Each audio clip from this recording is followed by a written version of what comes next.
Hi, Odyssey Camper here. It's that time to review the earnings for the month. It's been almost 30 days.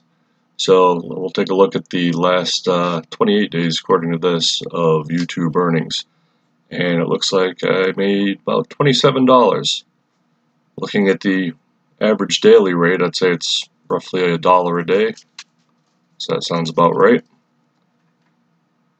I deliberately didn't make a video this month because I wanted to see, just coasting along without any new material, what happened to the revenue. And I think I might do that for one more month, and then I'll release a couple of videos on the regular channel, just so people don't get bored. But I'm kind of curious as to how it will build without adding new content, because if I add new content, there's going to be a jump in earnings because there'll be a jump in viewership. So it's kind of hard to see what your scale is going to be. Now, I've done a couple other things this month, but before I get to that, let's look at Social Blade and see what it says my earnings are for the month. So it's saying that between $2 and $27. So actually I'm coming closer to the high end of the scale, where normally it's 75 to 80% of what the upper range is. And my videos are about average. So compared to, they're about average for a number of reasons, but based on Social Blade rank, they're right in the middle of the scale when compared to the whole database. So maybe typical of what you could expect when you first start if you don't have any video development skills. So this month I also added a couple other things. I added some Google ads on my website, on the blog. I'm trying not to spam it up, but I went back and put some ads in the older articles. Whenever I post a new article, I'm not going to put an ad for a few weeks to give everyone a chance to read it without having to filter through the ads. And then I'm only going to put a couple of ads on each page. So with some light ads, 1 to 2 per page on average, and not monetizing the most recent ones, I'm looking at about $22 a month, $22 over the last 30 days. So in case I didn't mention it before, I actually take these earnings and use them to pay for the website, because the hosting has gotten to the point where, because of the volume, it's like $30 a month just to host the site. And I want to keep it up there, so I pour those back into hosting the site. And I've also done a couple of giveaways. I'll be doing some more in the future. Now, one other thing I've added is an affiliate sponsorship. So I guess you'd call it a sponsorship, but I'm an Amazon affiliate. And so anything that I review on the website, I put a link for. And those links don't cost the customer anymore if they use them, but I do get a part of the sale. Now, I want to be clear here. I don't review anything that I don't use or haven't personally used in the past.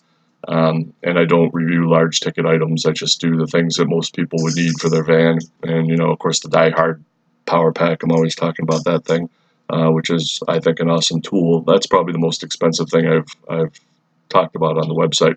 So if you look down under the videos or you look through the blog, you'll see Amazon links. And I added a new page, which I'll show you in a moment, that has all those products on it. So looking at this over the last 30 days, it's brought in $50 in earnings. And I can go down below and I can look at the earnings. Whenever someone buys something, I don't have any specific information on who bought it, but it ends up contributing a couple pennies to the website. And of course, my Coleman Comfort Smart camping cot, I usually get 1 or 2 people a month to buy that. I think it's an awesome cot, so I really stand behind that recommendation. Now, you'll also see things in here that I don't or haven't reviewed, and that's because if someone goes to Amazon using one of my links and they buy something in the next 24 hours, whether or not it was the original link, I still get a commission on that. So looking at this, I would say that affiliate links, you know, if you wanted to monetize your website, would be much more profitable than running Google ads or even doing an average YouTube channel. However, you have to stay true to yourself and only, in my opinion, review items that you've used and that you would actually recommend. It could be very tempting to, let's say, start doing a written review on a generator or something that you haven't actually used just to get the commission. And I'll never do that, but I'm sure there are plenty of websites that do that. If you go looking for a large screen TV and you come across the websites that have these Google links, I'm sure you've seen that, where people will just do a written review and they didn't go out and buy these TVs and they haven't used them, but they're hoping you click on the link so that they can get a commission on it. All right, so one other thing I've added this month is I go to Odyssey Camper. There's a new menu item at the top, and that menu item is my kits. And kits.com is kind of a neat site. If you have groups of materials or items that you use, you can link them together and make a little kit out of them. So if someone wants to, for example, replicate my DIY RV solar motion lights, everything they need is in the kit. And when they click on it, it says available at Amazon. It'll use the Amazon link and bring them over there, but it gives you the option to add everything to your cart at once. So I think that'll really help people.